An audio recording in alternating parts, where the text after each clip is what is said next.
Boa noite, Gustavo, Jorge, Julie, Angélica, Giovana, Caroline.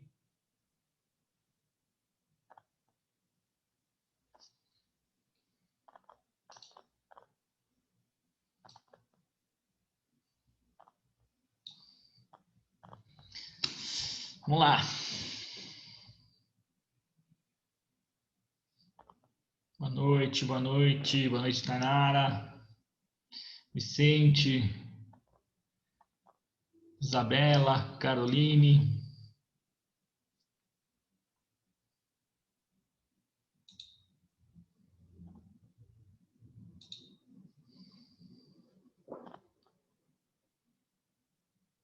Estamos com 11 participantes. Cadê a galera?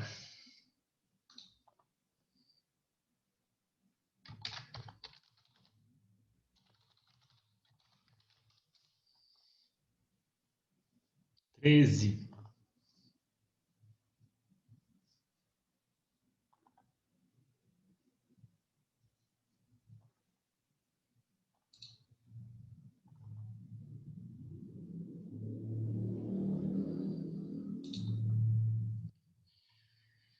Vamos lá. Tá tudo certo com vocês?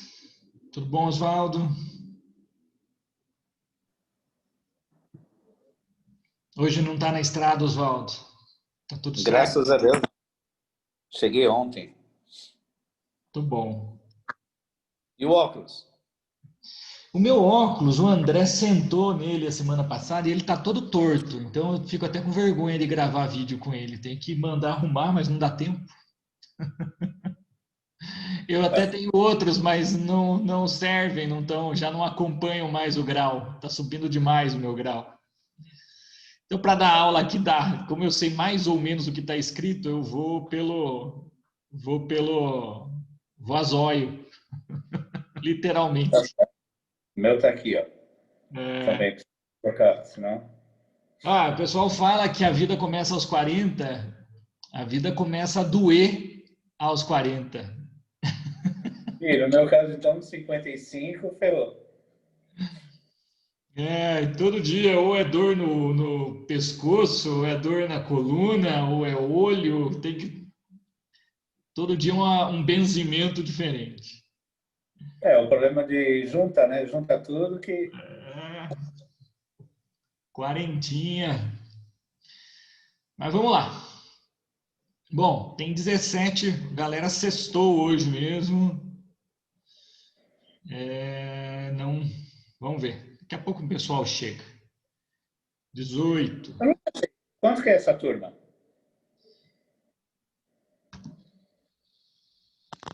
Deixa eu ver aqui.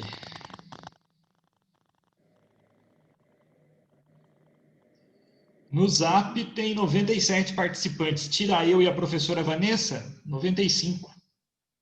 Nossa, sempre tem um terço só, mais ou menos. Geralmente. Essa é a menor turma que eu dou aula. As outras turmas todas acima de 100. É complicado.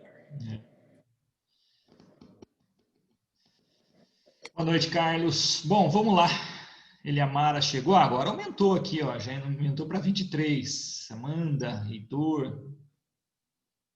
Vocês podiam um dia abrir a câmera para a gente poder tirar uma foto, né? Para eu mostrar, olha, minha turma, todo mundo aplicado, né? Cheio de gente aqui para aula de sexta, tal. Tá? Você vai Dá dar um uma... pontinho, então aparece. No final do bloco a gente tira uma foto, combinado? Então vamos lá. Para com isso. Vamos lá. Deixa eu. Já não sei nem o que eu estou fazendo mais aqui. Bom, vamos lá. Aqui. Eita. A internet está um pouco chatinha hoje, gente. Aqui no. Onde eu estou.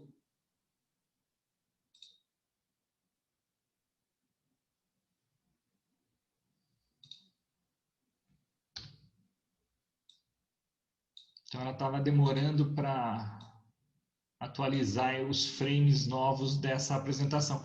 A apresentação está aparecendo aí para vocês?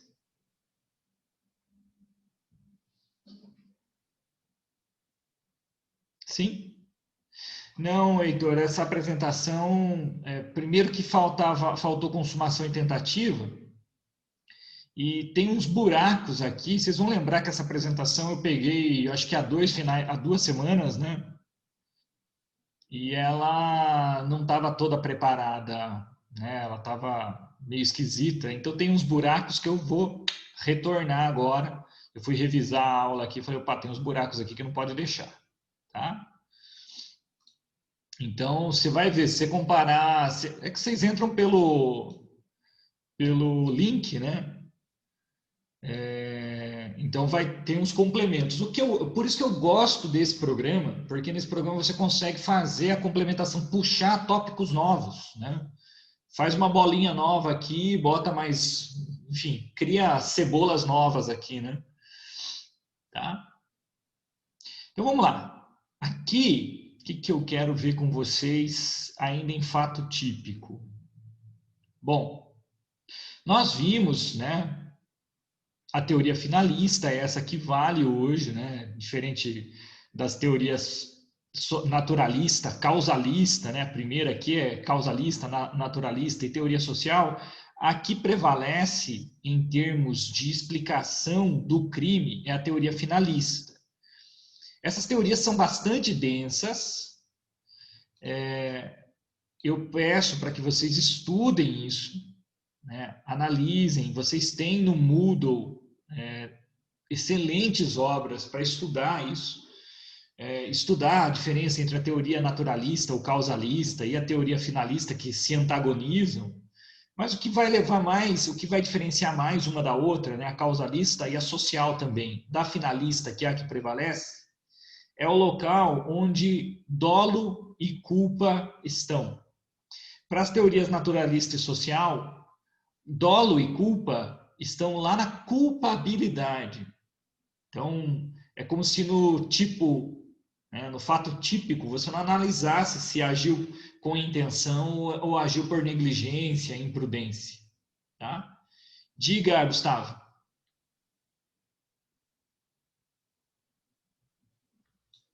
Gustavo levantou a mão. Foi sem querer? Acho que foi sem querer, né? Bom, beleza, imagina. Então, para a teoria naturalista e teoria social, né, da adequação social, dolo e culpa estão lá na culpabilidade, lembrando que crime é fato típico, ilícito e culpável. E para a teoria finalista, dolo e culpa estão na tipicidade. Tá? E isso explica muita coisa em relação aos próprios crimes culposos, que eu vou analisar se houve crime ou não houve crime, não quando eu vou valorar ou desvalorar a conduta, que é o que se faz lá na análise da culpabilidade. E é o que se faz também, né, pela teoria finalista, eu consigo valorar a conduta omissiva. Porque a conduta omissiva, e é o que a gente vai trabalhar hoje, que tinha esse buraco, né, o não agir, o não fazer, ele tem que ser valorado justamente no não fazer, não no resultado, mas no não fazer, nos crimes omissivos. Então, eu só mencionei aqui, né, nessa apresentação, eu coloquei as teorias. Eu peço que vocês analisem, lá vejam nas obras, né, estudem essa questão das teorias. Na aula que vem, se vocês tiverem alguma dúvida, a gente pode repassar isso. E vamos para as formas de conduta, né? Vamos analisar as formas de conduta justamente para que a gente chegue na omissão. É o primeiro ponto aqui que a gente vai trabalhar hoje. A questão dos crimes omissivos, tá bom? Então, existem duas formas de conduta que são trabalhadas na dogmática penal e na ciência penal, né, propriamente dita. Ações que resultam em resultados e essas ações podem ser típicas. Melhor, essas condutas podem ser típicas. Né? Então, conduta seria um gênero que teria duas espécies, uma conduta ativa e uma conduta omissiva, uma conduta positiva e uma conduta omissiva. Né? Então, o que é a ação? O que é uma conduta ativa? É uma atuação humana positiva voltada a uma finalidade. É um agir. é a prática de um verbo, né, de uma conduta designada por um verbo de ação. Se a gente vai pegar o primeiro crime que vem à mente, é sempre o homicídio. O homicídio, via de regra, se pratica por uma ação, porque a conduta está designada na norma pelo verbo matar. Matar é uma ação, né? É uma conduta ativa. Então, quem pratica o homicídio é aquela pessoa, né? Aquele ser humano que age para matar, voltado a uma finalidade, que é matar. Ele aperta um gatilho porque ele deseja matar. Ele crava um punhal no peito da vítima porque ele deseja matar. Ele instila veneno na bebida da vítima porque ele deseja matar. Então, nessa hipótese, nós temos uma ação, uma conduta que é ativa, um crime que é praticado por uma ação positiva. Então, a conduta aqui, no homicídio, via de regra, é uma conduta de ação, uma conduta ativa. Mas nós temos também hipóteses de crimes que são praticados com um não fazer, uma omissão. Então, a omissão é uma espécie de conduta que representa a ausência de um comportamento, representa uma inatividade. E via de regra, né, não fazer nada não causa nada. Se você ficar o dia inteiro deitado na cama, você não vai fazer nada, né? Você não vai causar nada com isso. Se você não sair de casa durante todo o final de semana, ficar só assistindo Netflix, você não vai causar nada. Dificilmente você vai praticar um crime, a não ser que você esteja lá com um gato net, enfim, sei lá. Mas aí é outra história. Mas o não fazer, né, o se omitir, a inatividade nada causa. Você só respira, né? Só fermenta. Mas tem algumas hipóteses em que a omissão é relevante. No direito penal, em algumas hipóteses, a omissão é relevante. É penalmente relevante. E a gente vai ter isso, não está aqui, mas eu coloquei lá no Zap, artigo 13, no parágrafo 2º, tá? Por que eu coloquei aqui nessa apresentação? Porque está aqui, ó. Fato típico, conduta, né? Formas de conduta, conduta, ação e omissão, e agora a relevância da omissão, artigo 13, parágrafo 2º. Então, o que ele vai falar? A omissão é penalmente relevante quando o omitente devia e podia agir para evitar o resultado. Devia e podia agir para evitar o resultado. E ela continua, o parágrafo 2º continua, o parágrafo 2º do artigo 13 continua, explicando: o dever de agir incumbe a quem? Letra A. Tenha por lei obrigação de cuidado, proteção ou vigilância. Aqui nós estamos tratando da hipótese dos pais em relação aos filhos. Nós estamos tratando da relação eventual dos filhos em relação aos pais já senis, doentes. Uma relação do marido em relação à esposa acamada, ou a esposa em relação ao marido acamado. Existe uma relação que, por lei, gera essa obrigação de cuidar da pessoa, de proteger a pessoa, de vigiar a pessoa. A relação entre pai e filho, ou pais e filhos, ela caracteriza muito bem isso. O pai tem dever de cuidar do filho, de proteger o filho, de vigiar o filho.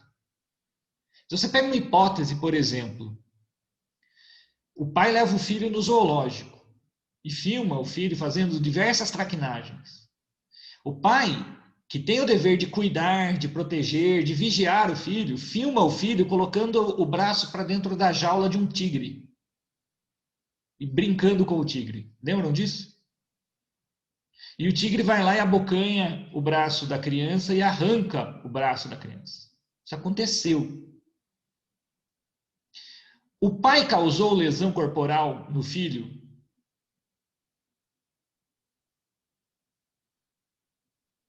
que vocês acham?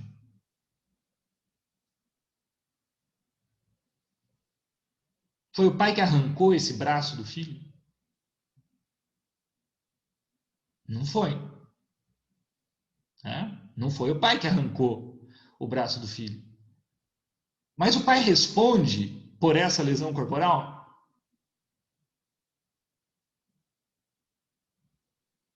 Sim, por quê? Porque o pai tinha o dever e ele podia agir para evitar o resultado. O pai devia agir e podia agir para evitar o resultado. Era só ralhar com o menino. É típica coisa que o meu caçula faria, mas eu já berraria, óbvio. Se chegasse a 5 metros de uma jaula, eu já daria um berro. Né? Eu não ficaria filmando, sem querer, né? Aqui metralhar o cara, né?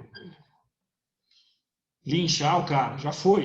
Aconteceu, infelizmente. Ele deve ter pago criminalmente em função disso também, né? Mas o maior, né? A maior punição é ver o que aconteceu com a criança. Então veja, aqui ele vai ser acusado e ele respondeu por um crime que é um crime de ação, mas que ele praticou por uma omissão. A conduta que leva à caracterização do crime de lesão corporal é a omissão. Olha o B.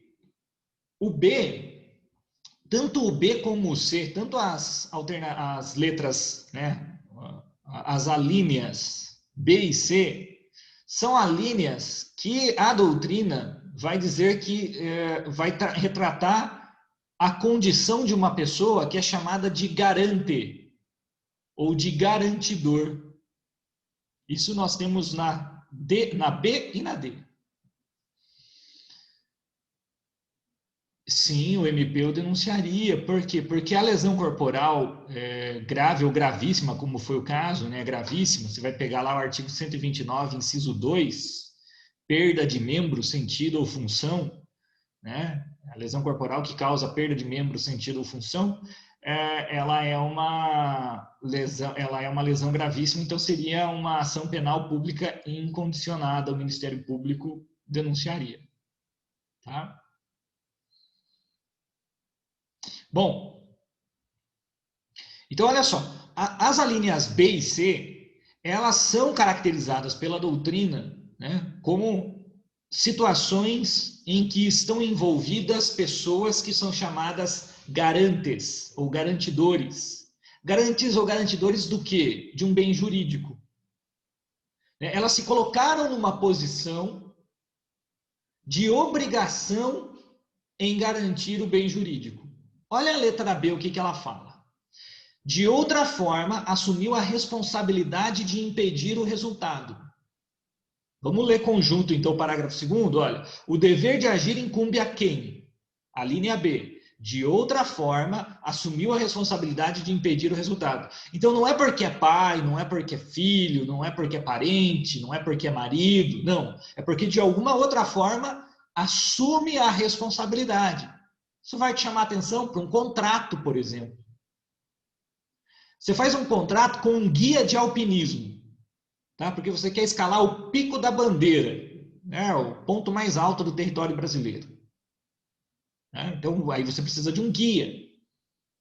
Quando você contrata o guia, seja esse contrato verbal, seja esse contrato escrito, formal ou informal, o guia, ele assume a responsabilidade de impedir, né, que você caia durante o trajeto, né, de agir para que você caia durante o trajeto, que você se perca na mata, que você seja atacado por um bicho selvagem, que você seja picado por uma cobra venenosa, enfim. O guia, ele assume o dever de agir, né, contratualmente, a responsabilidade de evitar o pior. Então, esse cara é o garantidor. Então, se você vai, né, se você vai nessa excursão, você vai nessa expedição e o guia te deixa na mão,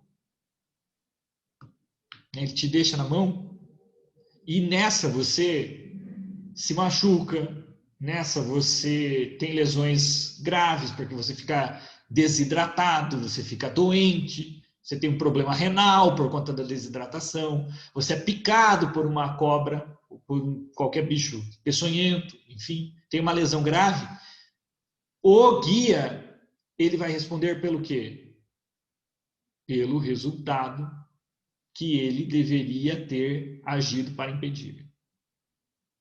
E letra C, com seu comportamento anterior,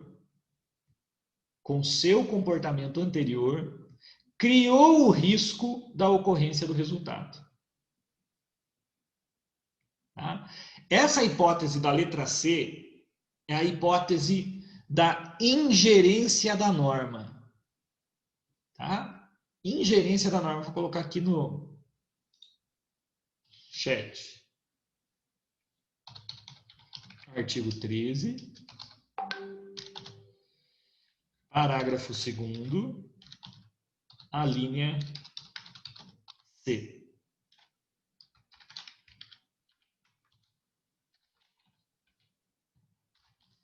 Ingerência da norma.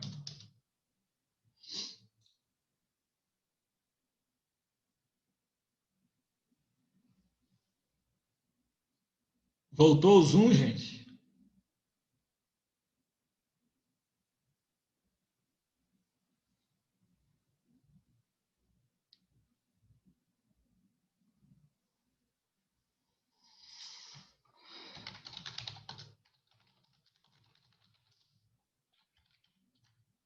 Bom. Ontem travou no meio da aula também. Qualquer coisa aí, se travar mais para alguém, me fala, tá? Então, olha só, nessa letra C, fala para Amanda aí que fica tranquila que vai estar gravando, né? Está gravando. Então, quem é a pessoa que com o comportamento anterior cria o risco da ocorrência do resultado? É aquela pessoa que faz, né, que coloca a vítima no risco. Então, é um indivíduo, por exemplo, que convida a vítima para nadar. E a vítima fala, mas eu não sei nadar. E ele fala, né, mas venha, porque eu sou um exímio nadador. Se algo acontecer, eu te salvo, eu te protejo. Tá? Então, aqui nós temos um indivíduo que chama a vítima para nadar, se compromete, né, a auxiliá-la, mas se ela começa a se afogar, ele não faz nada. E empurrar a vítima na piscina. Empurra a vítima na piscina. Teve um caso, se eu não me engano, foi em Curitiba. O indivíduo conhece a garota numa balada, eles vão para o apartamento dele, ele tenta ter relações com ela, ela não quer, né? Acaba ficando uma situação tensa pela prova, né, que foi constituída depois, e ela acaba se trancando no quarto dele. Era um prédio, né? E ele ficou para fora do quarto, ela se trancou por medo de uma violência sexual, provavelmente, e ela tenta escapar desse quarto, pulando a sacada para a sacada do apartamento vizinho. E ela despenca e morre. Ela despenca e morre. Então, veja, esse indivíduo, ele com o comportamento anterior dele, muito provavelmente no processo ficou, né, demonstrado que foi abusivo, né, que foi ameaçador, a vítima não teve alternativa senão se trancar e tentar escapar. Ao tentar escapar, ela cai. Esse indivíduo, com o comportamento anterior dele, ameaçador, criou o risco da ocorrência do resultado. Então, por que ele vai responder pelo resultado? Porque ele deveria ter agido, ele deveria ter, talvez, acalmado, né? Falado, não, tudo bem, eu estou saindo de casa, você fique tranquilo, eu vou sair, você vai, pode chamar alguém, né? Vou chamar alguém para que você se sinta segura, para que você saia do quarto. Mas ele não, né? Com o tom ameaçador, né? Com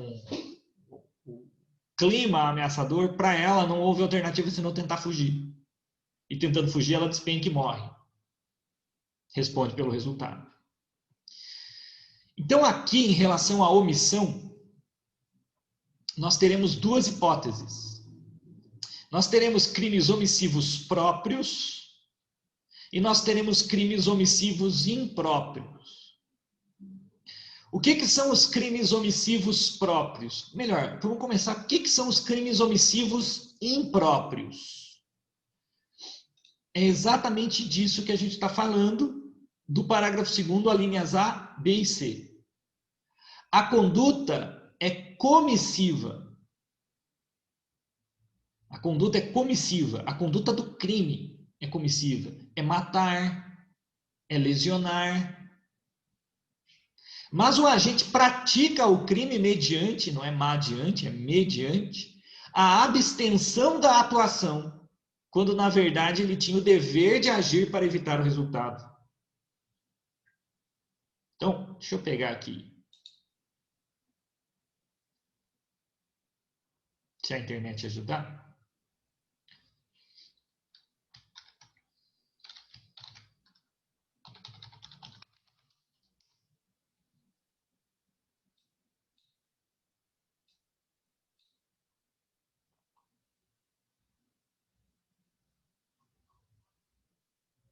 Vou pegar aqui o caso do... Vou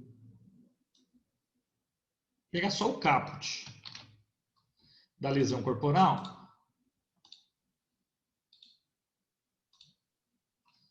Só o caput da lesão corporal. Está lá no chat. Ofender a integridade corporal à saúde de outrem. Isso é o crime de lesão corporal. Aqui no caput é lesão leve. A graduação das penas virão com os resultados, né?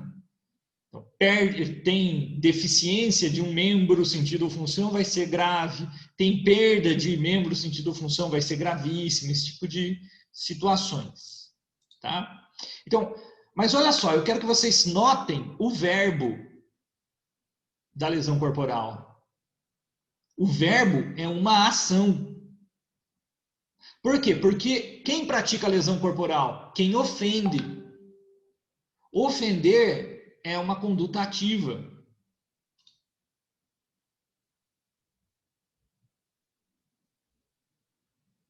Desculpe que é assim, eu fico com essa segunda tela aberta aqui, daí começa outros apps aqui da coordenação, eu acabei perdendo a linha aqui de raciocínio. Vamos de novo. Então veja só, crimes omissivos impróprios são o quê? Aqueles cuja conduta é ativa, é uma ação. É o que a doutrina vai chamar de uma conduta comissiva. É um crime que se pratica com uma ação. A lesão corporal é um crime comissivo? É um crime comissivo. Por quê? Porque se pratica a lesão corporal com uma conduta ativa. Como eu sei isso? Porque basta ler o 129. O 129 está falando ofender a integridade corporal ou a saúde de outro. Ofender. Então, é um verbo de ação.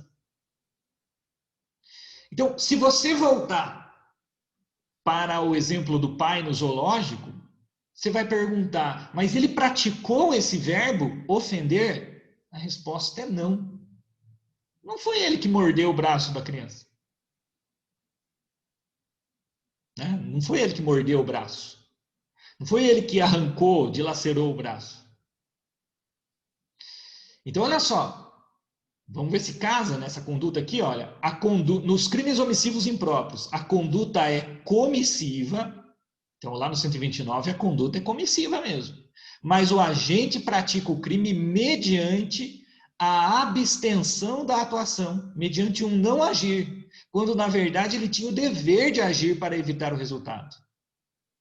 Então, no caso do crime do zoológico lá, do ataque do tigre, nós temos um crime omissivo impróprio. Por quê? Porque o crime de lesão corporal, via de regra, é praticado com uma ação. Mas nesse caso específico, a imputação será por conta de uma omissão. É o que a doutrina vai chamar de crime omissivo impróprio ou, está aqui embaixo, crimes comissivos por omissão. Dá na mesma. Então, o caso do zoológico é um crime comissivo por omissão? O resultado dessa conduta implicará lesão corporal. Então, ele não foi o pai quem mordeu o braço do filho, que arrancou o braço do filho, mas ele vai responder no 129. Como que você explica isso se não foi o pai que ofendeu a integridade física? Você explica aplicando o 129 com o artigo 13, parágrafo 2º, a linha A. Não foi ele propriamente dito que foi arrancar o braço. Exatamente. É um crime omissivo impróprio. O que é o crime impróprio? Naquele caso do rapaz aqui que deu um soco e gerou a morte, mas aí, veja só, aí você tem uma conduta ativa, né? A morte poderia até não ter sido desejada, mas houve conduta, não houve omissão. Nesse caso, né, do cara que agride alguém e causa a morte, a gente está falando do préter dolo. Tem o dolo na agressão e tem a culpa no resultado. Então, ele vai responder por lesão corporal seguida de morte e não por homicídio. Se você está com o 129 aberto aí, o 129, parágrafo 3º. Ele dá lesão corporal que resulta morte. Mas nesse caso, né, houve ação. Basicamente, Jonathan, poderia e deveria ter evitado. Poderia do ponto de vista físico, né? Poderia do ponto de vista físico, deveria do ponto de vista jurídico. Então, do ponto de vista jurídico, então se ela pudesse evitar um homicídio, seria culpada. Exatamente, Jonathan. Exatamente. Por isso que no caso lá do rapaz que sai com a moça entra no apartamento, ele meio que avança o sinal, a moça amedrontada se tranca no quarto, tenta escapar pela sacada e cai.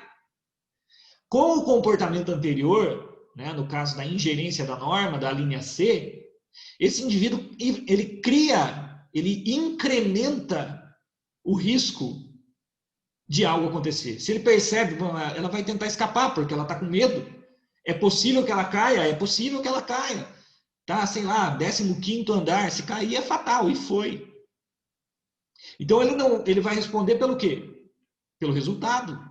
Qual foi o resultado? No caso do zoológico, o resultado foi lesão corporal gravíssima.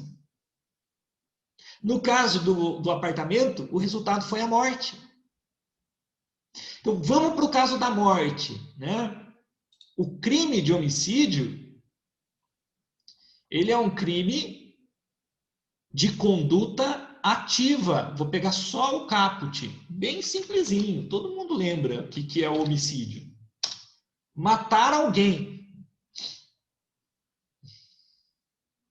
Não, se ela se jogou aí, não há, né, a voluntariedade dela quebra o nexo de causalidade. No caso, houve um acidente. Né? Ela tentou fugir e despencou. Mas então, se a gente pega, né, nessa questão, né, se ela pega se incide essa questão de matar alguém, o crime de homicídio é um crime de conduta comissiva. Homicídio, via de regra, se pratica com uma ação, matar. Pode ser empurrar de um precipício, pode ser deflagrar um disparo de arma de fogo, apunhalar a pessoa com uma faca, uma arma branca, né? Incendiar uma pessoa, mas é com ação. Esse cara do apartamento, ele não empurrou a vítima lá da sacada. Não do ponto de vista físico. Mas ele se omitiu ao permitir que a vítima deixasse o local em segurança. Ele se omitiu no momento em que ele não viabiliza para a vítima a possibilidade de escapar daquele local sem a necessidade de pular para outra sacada. Então, vejam. Ele teria levado, né? Empurrado do ponto de vista psicológico, sim. Essa pressão emocional, psicológica ocorreu. Ela só tentou escapar porque não via alternativa. Né? Então, essa é a questão do crime omissivo impróprio. O que é o crime omissivo impróprio? Se você pegar e estiver lendo o artigo 121, tá lá, você está com o código aberto, matar alguém. Aí alguém te pergunta, mas espera lá, dá para matar alguém não fazendo nada? Se matar é um verbo ativo, como que o nada, o fazer nada, acarretará a morte de alguém? Dá quando eu estou diante de uma omissão que é penalmente relevante. Então, se a pessoa tinha o dever e podia agir para evitar o resultado, ela deveria ter feito. É o parágrafo 2º. A omissão é penalmente relevante quando o omitente devia e podia agir para evitar o resultado. Então, no caso do ataque do leão, né? Você pega o caso de uma mãe que mata a criança não por uma ação, mas por uma omissão, deixa de alimentar a criança. É uma omissão. Deixa de dar remédio para a criança. É uma omissão. Mas responde por homicídio? Sim. Mas não houve ação, não tem problema. Nesse caso, a omissão é relevante. Porque ela tem por lei a obrigação de cuidar, de proteger, de vigiar. Então, aqui nós teríamos hipóteses de crimes omissivos impróprios. Aí é a ação. Porque o crime propriamente dito vai ser praticado com uma ação. Nesse caso, Amanda, o que nós teremos é um concurso de agentes, concurso de pessoas. Né? Terá lá o mandante e o executor. É uma hipótese até de homicídio qualificado. Vou pegar aqui, você está com o código aberto? Se tiver com o código aberto, pega lá assim, ó, parágrafo 2º, artigo 121, parágrafo 2º, inciso 1. É um crime praticado por uma ação. Está lá, ó. Se homicídio é cometido mediante paga ou promessa de recompensa ou por outro motivo torpe, é um homicídio qualificado, a pena vai ser de 12 a 30. Tá? Agora vamos pegar a hipótese, nossa, está acabando o tempo já. Vamos pegar a hipótese do crime omissivo próprio. O que é o crime omissivo próprio? O que são crimes omissivos próprios? São aqueles que ocorrem com a mera conduta do agente, independente de qualquer consequência. E que conduta é essa? É uma conduta omissiva. São chamados crimes omissivos puros.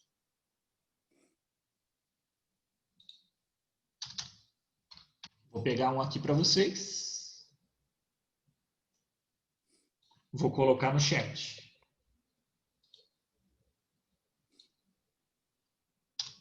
Omissão de socorro. Descuidar de uma criança em uma avenida e ela ser atropelada e morta. Os pais estavam com ela e descuidaram, pode ser criminalizados? Então, Adão, nesse caso, eles, em tese, podem ser criminalizados. Em tese, podem ser criminalizados. Guarda essa pergunta que está acabando o tempo. Tá? Eu vou até copiar ela e jogar lá no Zap.